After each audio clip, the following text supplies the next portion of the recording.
Hi, my name's Jocelyn Steiner, and I used to play Alex Moore on Welcome Freshmen on Nickelodeon during the 1990s. How did you get the role as Alex on Welcome Freshmen? Went through an audition process. I remember I auditioned at Nickelodeon Studios at Universal. I was about 14 years old. I think I was in 9th grade. And I went to the audition, and at the time I had an agent, and I had been doing a lot of auditioning for television shows and commercials in the area. And my mom's advice was always, leave the audition behind because you didn't know how many jobs you were going to get. So I went to the audition, and I didn't hear anything for months. In fact, I completely forgot about the show altogether. And then I got a call back like months later, and I was like, oh, what show? I had almost forgotten, completely didn't remember it. But went to the callback, and then really quickly thereafter, like 2 more callbacks happened.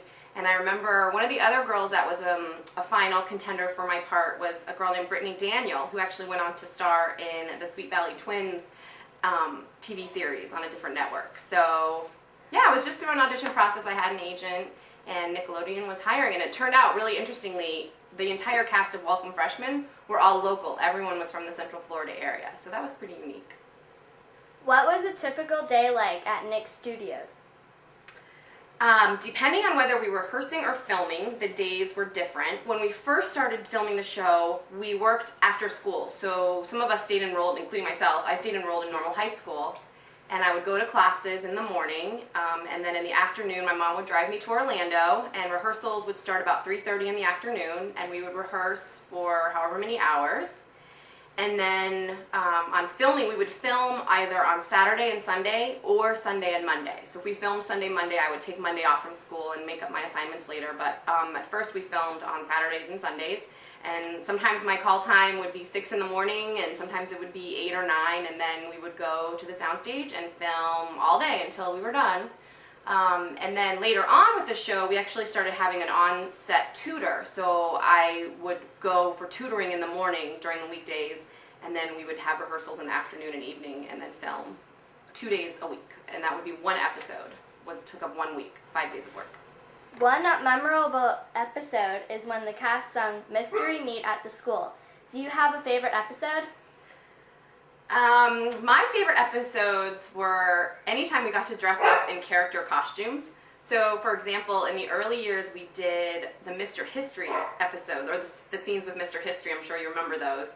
And we got to dress up as like cave people and Egyptians and what was the other? Oh, mobsters. That was really fun. So anytime we got to dress up in period costumes, those were my favorite times. And there's another episode I remember that was fun, was when we were doing a Shakespeare play, and I had to dress as, I think, Desdemona, and I got to wear a really cool costume and wig. So I always liked the episodes where we got to dress up in fun things.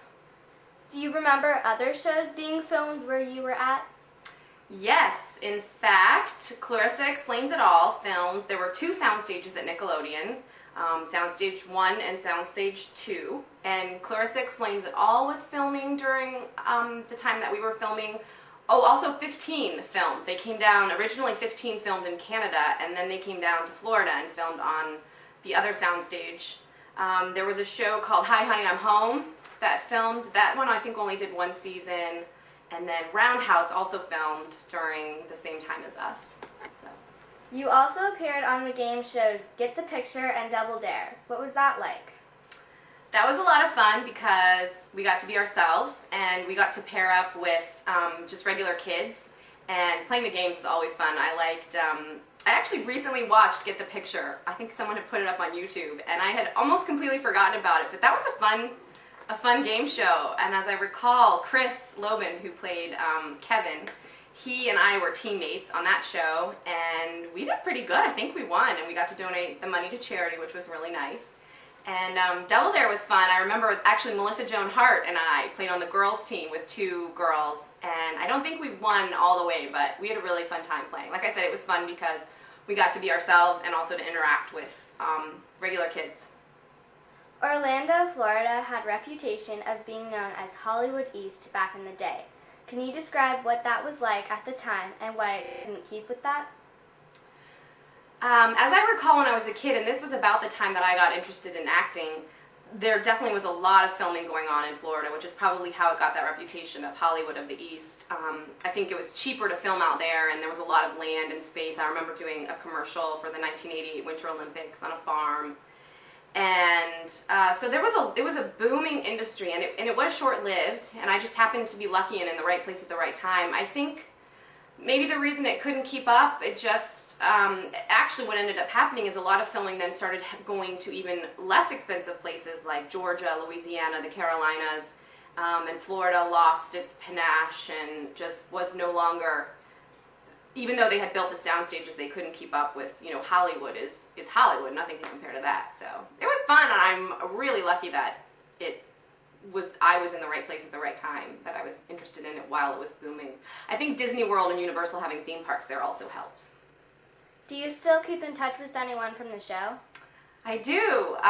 Facebook is great for keeping in touch with people, so I'm Facebook friends with Jill Setter, who played Tara, and David Roden, who played Merv, and Arian Ash, who played Aaron. So keep in touch a little bit through Facebook, and I kind of know where everybody is and what everyone's up to. Although it was many years ago, but yeah, we still are friendly, and most of the kids on the show aren't still in the industry. Some do it here and there, but a lot of us just went on to like normal careers. Like I'm a lawyer, and Jill's a dental hygienist, I think, and yeah, we just have kind of boring jobs now. What have you been up to these days? Well, as I mentioned, I am a lawyer, so I go to work every day as a lawyer. I think probably one of the biggest changes that after the show in my life, I went to college, and then I became a Peace Corps volunteer, and I was in Uzbekistan from 1998 to 2000, and that instilled in me a great love of travel. And I've traveled to almost 60 countries, and I've lived in a lot of different places. Most recently, between 2008 and 2011, I lived in Mongolia, where I practiced law. Just as a normal lawyer, I went over there. So I'm always looking for opportunities to travel, to live abroad, and right now I live outside the Washington, D.C. area, and I love it here. And so I'm here working, and I've also gotten back involved in theater. In fact, I do a lot of community theater, and sometimes I'm on stage, but I've found a great love of doing props for community theater productions in the area, and props and set dressing. And in fact, it's funny because I recall when I was Unwelcome Freshman, I remember being fascinated by the props department, and it's funny, I didn't at the time know that I would end up doing that as an adult, but so in my spare time I spend time in community theater, and yeah. Have you ever been slimed? I have, in fact, been slimed, but it was never when I was involved in the television show. When Nickelodeon Studios first opened at Universal, I was in 7th grade, and Double Dare, Super Sloppy Double Dare, Mark, what's his name? Hammond, the host. Anyways, they did auditions around local schools to find contestants, and I was picked to be a contestant. This was way before I ever did Welcome Freshman. I was just a normal kid on Super Sloppy Double Dare.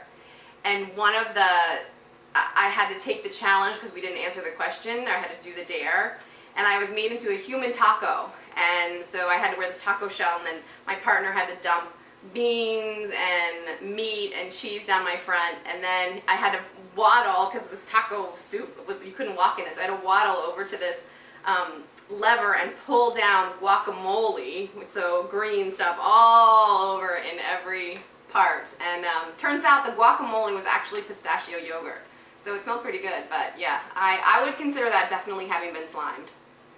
Did you have a favorite ride at Universal Studios Florida? Yes. Two, I have to say. My favorite adventure ride at the time was Back to the Future, which was one of the very first roller coasters where the ride was actually, you just sat in a room and the ride moved in the illusion of the video going on. It felt like you were on a roller coaster, the Back to the Future ride. I think they've since changed it now.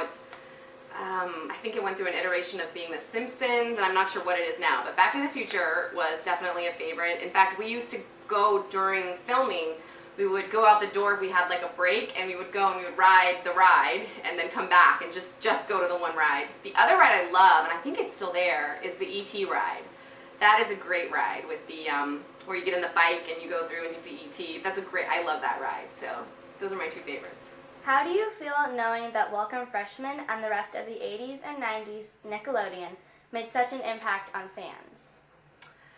I'm very flattered. I think it's great. We had a lot of fun doing the shows, and I think it was a time in history and in television networking that was just good, clean comedy, kids, and I think you see today that a lot of shows are similar in a lot of shows on the Disney Network, and I think Nickelodeon still has some that was kind of the original airing of kids-centric shows with kids having fun and dealing with problems and just this coming of age time. And I'm flattered when people recognize me.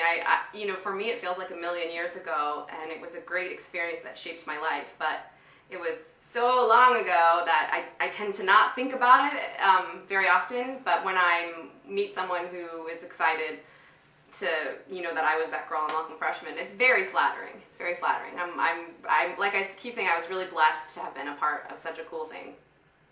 Any other behind the scenes or fan moments that happened on set at the studio you can recall, and what do you miss about the show?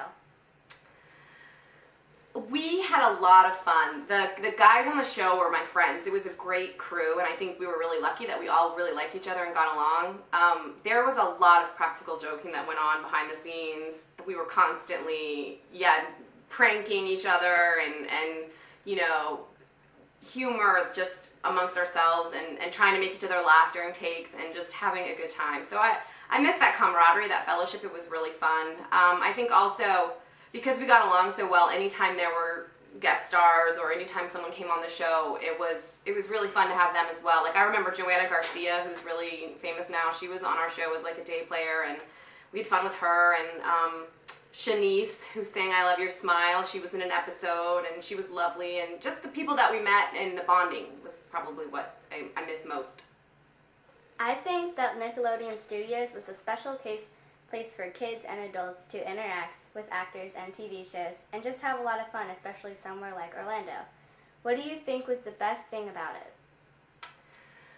I think I agree. It was a very cool concept that you could go to essentially a ride. You could go to Universal, and part of your trip to Universal, your experience was going on this ride at Nickelodeon, and you would walk through and see how a television show was filmed from start to finish, and you were actually watching the filming happening. Like, I remember we joked about being in a fishbowl, because we would be down on the soundstage doing our thing, and we could look up and see the glass where the tours would go by, and it was cool because kids would get plucked out of the tour that they were on and actually get to be an extra in a real episode of a TV show and like sit in the cafeteria. And I mean, that's pretty cool. Like, you're on a ride one minute and the next minute you're in a TV show that you get to go home and watch and tell your friends, I was in this TV show. So I think that was a very cool concept that hadn't existed before, and just getting to see the behind the scenes look, because I think we all watch television and see it and we don't really know what goes on behind the scenes. So it was educational and fun, and it could create a great opportunity for someone.